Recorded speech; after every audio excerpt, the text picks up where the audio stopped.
Welcome back. Our first current weather shot of the day, check this out, comes from Weber Park in Rock Island.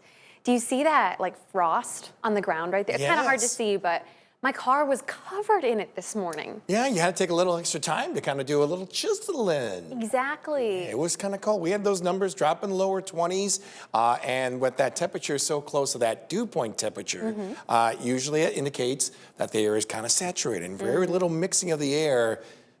Voila. You're going to get some frost. Yes, and we had plenty of rooftops around my neighborhood had some of that frost as well. But we recovered nicely. Yeah. A lot of that sunshine that's still going on across a lot of our hometowns. We can see that from the help of our Bridgepoint camera. Let's take a look at those numbers across eastern Iowa and northwestern Illinois. And keep in mind the normal high for this time of year is right around 34, 35 degrees, and it's another day. So I think it's now 6 out of 7 days. We're seeing temperatures well above the norm. Without those upper 40s and around 50, like around Mount Pleasant, Muscatine around 50, even Iowa City around 50 degrees. Generally 40s the farther east as you go. But skies are looking pretty good. We'll keep it that way through really most of the evening, and then we start bringing in some more clouds out of the west, caught by those steering winds aloft. And once again, what's also caught in that flow is this very weak disturbance that will keep it mostly cloudy for most of the day on our Thursday, but it may have just enough moisture to squeeze out a passing sprinkle, maybe even a light shower to go with it as well. But the air ahead of it, especially near the surface, is really dry.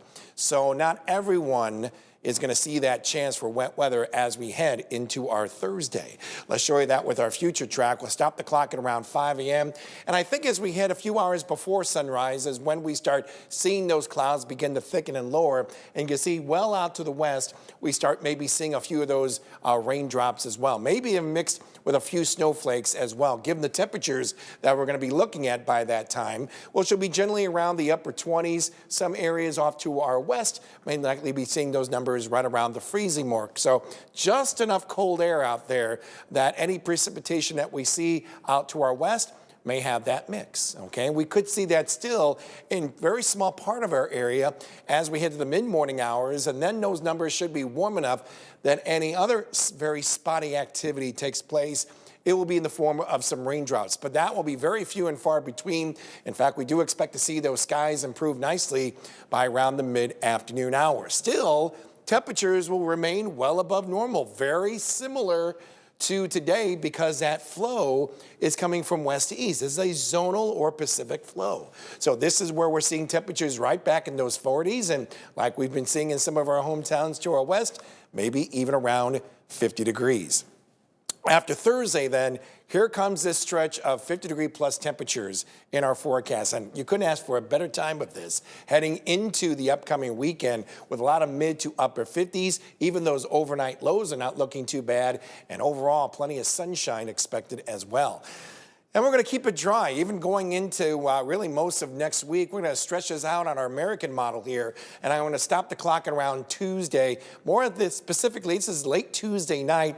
And we could be talking about maybe a passing shower by then, but very few and far between. We'll have to keep an eye on this system. That'll be arriving not this Friday, but the following Friday. And that has a better chance of maybe producing some precipitation. But that's ways off, okay? So the track, the amount of moisture available, the coldness of the air, that will play a big role on that wave that we could be seeing next Friday. Otherwise, the big news temperature-wise is going to be the first half of next week. I'm still holding my ground with seeing these numbers in the 60s for Monday, Tuesday, and Wednesday of next week. And then that wave coming in for later next week may start cooling off those temperatures a little bit back in those lower 40s, which is still above normal for this time of year. What a month we've been seeing so far. Seriously, you hold your ground, James. I will. Gosh darn it, I will for next week. All right, well, coming up.